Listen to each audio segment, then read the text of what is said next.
Det har nog gått mer än 10 år sedan jag tog många av dessa bilder. 10 år är en rätt kort tid historiskt. Och 10 år går fort för en vuxen människa. Men för ett barn är 10 år en evighet. Nu ska ni få följa med mig på strövtåg i Uddevalla.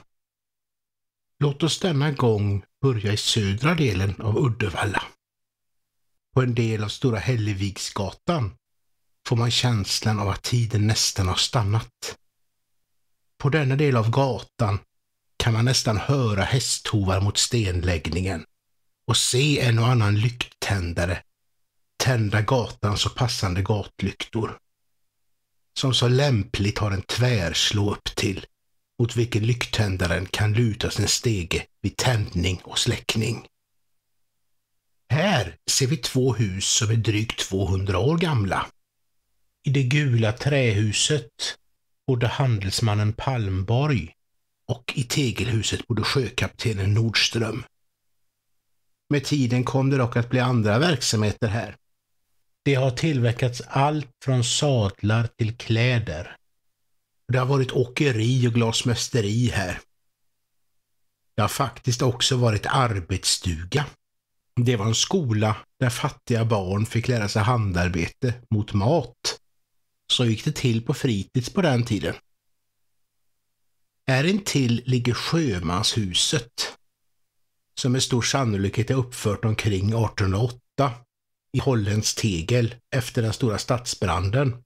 Det var ju den som ödelade i princip hela Uddevalla. Huset har senare byggts till och blivit sjömanshus. Här skedde faktiskt rekrytering av nya sjömän ända fram till 1960 och idag inrymmer det ett vackert sjömanshusmuseum. Huset är nämligen Sveriges enda bevarade byggnad där sjömän har rekryterats. Så museet är absolut sevärt. Skepp och hoj till Sjömanshusmuseet. Nu ska den Hanssonska bron föra oss torrskort över Bäveån. Och det har den faktiskt kunnat göra sedan 1934. Det var grosshandlaren Ludvig Hansson som bekostade bron. Han ville helt enkelt ha en genväg till banken. Men själv fick han aldrig gå över bron och ta genvägen, utan han fick använda träbron och järnbron istället. Hansson dog nämligen 2 år innan bron stod färdig. Vilken osis! Kanske är det dags att köpa en matta, eller kanske till och med låna till den här. Även om det ju var ett tag sedan det såldes mattor i huset. Och det var ännu längre tid sedan det gick att låna pengar i det när Sparbanken låg här. Denna bank kom till Uddevalla redan 1836. Och bankerna, de blir ju faktiskt en viktig del av Sveriges kommande industrialisering och möjligheterna till lån och investeringar. Detta vackra hus i Art Nouveau, som man säger i Frankrike, eller Jugend som man säger i Tyskland, skapades i vilket fall 1905 av Gustav Wickman. Visst är huset en vacker skapelse med en första våning i natursten och på denna vilar vackra våningar i tegel. Formerna är mjuka och det syns väl inte minst på de stora skyltfönstrens överdelar som här dock är skymda under markiserna. En gång i tiden så låg det faktiskt både bank, post och telegraf här i huset. Men 1917 så flyttade posten och telegrafen till det stora post- och telegrafhuset på Lagerbergsgatan. Och 1965 lämnade även Uddevalla Sparbank sitt stora pampiga hus här på Norra Hamngatan. Här längs Norra Hamngatan ligger förresten 3 större och pampiga hus till som är kopplade till rika och inflytelserika familjer i Uddevalla. Det Kösterska huset, det Kullgrenska huset och det Kockska huset.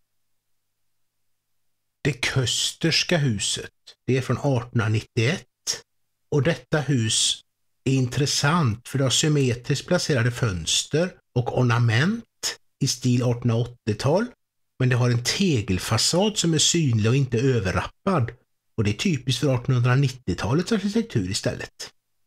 Och det kanske är för att det är byggt just i övergången mellan 1880 och 1890-tal. Det Kullgrenska huset är uppfört 1860, men det fick en takvåning 1909 Och det var också säkert i samband med detta som huset fick sin blomsterdekor i den då rådande jugendstilen. Det finns förresten inga hus från före 1859 i detta kvarter. För det var det året elden återkom lös och hela kvarteret blev lågornas rov. Och här ser vi då slutligen det Kockska huset. Det var major Mikael Kock som var mannen som byggde upp Kampenhofs bomullsspinneri och som lät bygga detta hus och även planterade lindarna här längs ån, och alltihopa skedde i mitten av 1800-talet. Det här huset renoverades på 1990-talet och den med god syn kan se en pytteliten fallosymbol högst upp mitt där vindskydden möts på ena gaveln.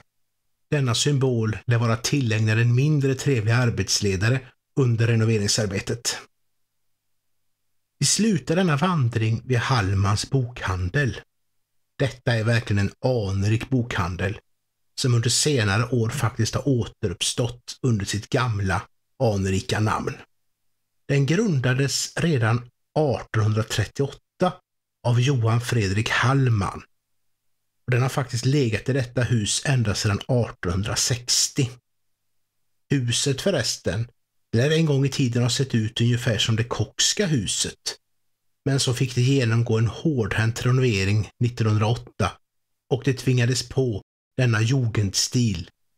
Det var troligen dock ingen som frågade huset vad de hade för åsikt om vilken stil de egentligen ville ha.